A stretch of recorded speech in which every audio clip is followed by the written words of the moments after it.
Pagi tadi, giliran AlphaTauri yang merilis mobil terbaru mereka. Mobil yang dirilis di New York, Amerika Serikat tersebut dinamai AT04 dan bakal dipakai untuk mengarungi F1 musim 2023. Secara tampilan mungkin ada yang suka, ada yang tidak.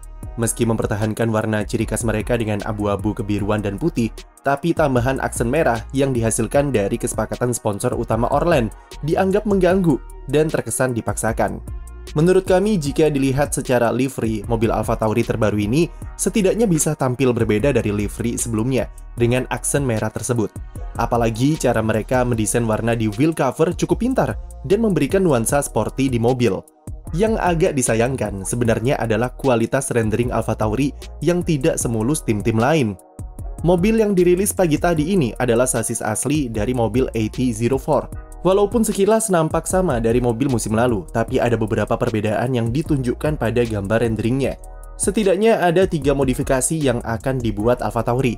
Pertama, jika kami melansir dari The Race, AlphaTauri akhirnya mampu memaksimalkan wheelbase atau jarak sumbu roda di mobil terbarunya. Hal ini cukup terlihat jika kita bandingkan dengan mobil pendahulunya. Sumbu roda depan di AT04 nampak sedikit lebih maju ke depan.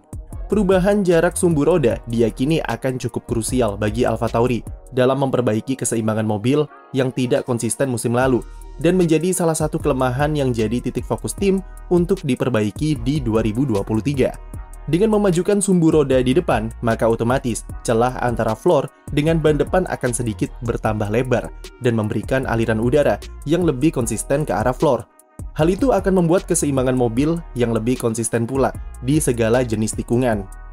Modifikasi kedua yang nampak di mobil baru AlphaTauri adalah di bagian lubang masuk sidepod atau sidepod inlet yang mengadopsi tren dari Ferrari.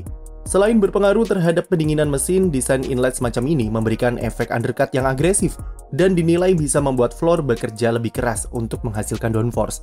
Bentuk sidepod dan engine cover mereka masih mengadopsi dari mobil musim lalu dan sepertinya tidak terlalu terpengaruh dengan desain dari Red Bull, meskipun bisa saja desainnya berubah saat tes pramusim nanti. Perubahan ketiga ada di desain airbox yang lebih menyerupai kotak ketimbang desain musim lalu yang berbentuk heksagonal. Selain ketiga perubahan itu, semua desain di mobil AT04 nampak sama dengan mobil versi sebelumnya. Kemungkinan besar karena desain aslinya masih dirahasiakan oleh tim. Mobil 2023 membawa misi berat bagi AlphaTauri, mengingat betapa buruknya performa mereka tahun lalu. AlphaTauri memang menjalani musim 2022 yang cukup mengecewakan jika dibandingkan dengan tahun-tahun sebelumnya. Mereka hanya mampu finish di posisi ke-9 klasemen konstruktor dengan koleksi 35 poin saja dan menjadi catatan terburuk tim yang bermarkas di Faenza ini sejak musim 2018. Di awal-awal musim, meskipun mengalami masalah reliabilitas di Bahrain dan Arab Saudi, mereka terlihat cukup kuat dalam hal kecepatan mobilnya dan memulai era generasi baru dengan raihan 16 poin dari 5 balapan pertama.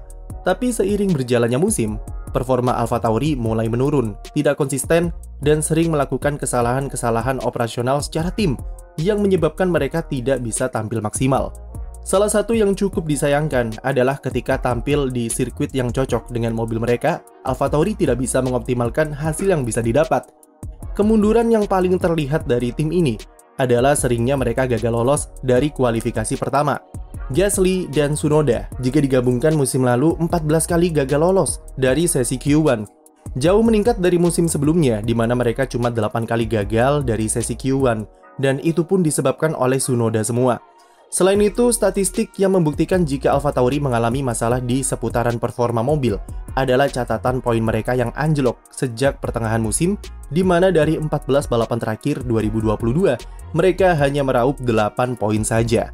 Statistik tersebut mengarahkan kita ke indikasi jika AlphaTauri mengalami problem dalam hal development mobil yang tidak konsisten ataupun tidak bekerja sesuai harapan. Hal ini kemungkinan besar ada hubungannya dengan pertama kalinya AlphaTauri bisa memakai fasilitas wind tunnel milik Red Bull.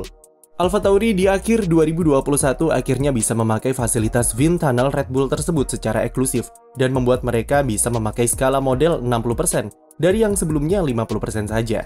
Tim pertama kali memakai wind tunnel baru tersebut dengan mengembangkan mobil 2021 dan mereka harus membuat model 60% yang baru juga supaya bisa sesuai dengan spesifikasi wind tunnel. Dan dalam waktu yang singkat setelah itu, AlphaTauri mengetes mobil konsep 2022 mereka dengan model yang sama dan menyebabkan mereka 2 kali kerja dengan membuat model 60% dengan basis sasis yang berbeda. Hal ini diakui oleh Jody Egginton selaku Direktur Teknis AlphaTauri sebagai 2 kali kerja dan membuang waktu sekitar 1 bulan yang bisa dipakai untuk mengembangkan mobil lebih jauh lagi. Selain itu, pemakaian wind tunnel baru juga butuh proses dalam memahami bagaimana penerapan datanya ke dalam desain mobil dan membuat AlphaTauri kesulitan dalam menemukan peningkatan performa dalam aspek aerodinamika. Apalagi wind tunnel tersebut adalah milik Red Bull, di mana mereka tidak bisa menggunakannya sewaktu-waktu ketika dibutuhkan. Hal ini kemungkinan besar jadi penyebab kenapa tingkat dan kecepatan development AlphaTauri tidak sesolid tahun-tahun sebelumnya dan tidak konsisten. Lambatnya pengembangan mobil kemudian berdampak pada perubahan cara pendekatan tim dalam penerapan update komponen di mobil mereka. AlphaTauri menjadi fokus pada update yang bersifat besar, dan ketika update tersebut tidak bekerja sesuai harapan, maka performa mereka secara keseluruhan secara otomatis pasti terhambat. Hal itulah yang harus diperbaiki oleh AlphaTauri musim ini. Mereka masih mendapat dukungan penuh berupa mesin, gearbox, hidrolik, dan bahkan suspensi belakang akan disuplai langsung oleh Red Bull serta Honda. Dengan pemahaman yang lebih baik terhadap pemakaian wind tunnel Red Bull dan budget yang memadai, diharapkan AlphaTauri bisa memperbaiki tingkat development mereka dan membuat mobil lebih kompetitif. Membuat mobil yang bagus dan bisa bersaing secara konsisten di papan tengah adalah harga mati bagi AlphaTauri, karena mereka sudah tidak punya pembalap sekaliber Pierre Gasly. Gasly selama ini selalu menjadi dewa penyelamat dengan talenta yang ia punya, mampu membawa mobil yang mediocre menjadi sebuah penampilan yang spesial. Musim ini praktis mereka akan mengandalkan Yuki Tsunoda yang performanya masih angin-anginan dan Nyck de Vries yang melakoni musim debutnya. Kedua pembalap tersebut jelas jauh berbeda jika kita bandingkan dengan Gasly. Kami tidak mengatakan jika de Vries dan Tsunoda adalah pembalap buruk, tapi keduanya belum mencapai level performa yang bisa ditampilkan oleh Gasly. Tsunoda sudah pernah kita bahas jika 2023 akan jadi musim penghakiman baginya. Ia kehilangan panutan sekaligus standar patokan performanya di F1. Tsunoda harus membuktikan potensi talentanya dengan mengalahkan Nyck de Vries dengan telak untuk membuktikan kualitasnya kepada Red Bull jika ia layak dipertahankan dan dipromosikan ke tim utama. Sementara itu, de Vries harus membayar kepercayaan yang diberikan oleh Helmut Marko dengan cepat beradaptasi di AlphaTauri. Pengalamannya di Mercedes dan sebagai juara dunia Formula E seharusnya membuat de Vries cepat klik dengan tim dan diharapkan bisa menjadi sosok leader di tim jika Tsunoda masih stuck secara performa. Tapi sekali lagi, kuncinya ada di AlphaTauri itu sendiri, dan mereka harus bangkit dari musim 2022 yang mengecewakan. Sekian video dari kami, jangan lupa beri like dan subscribe untuk konten F1 lainnya.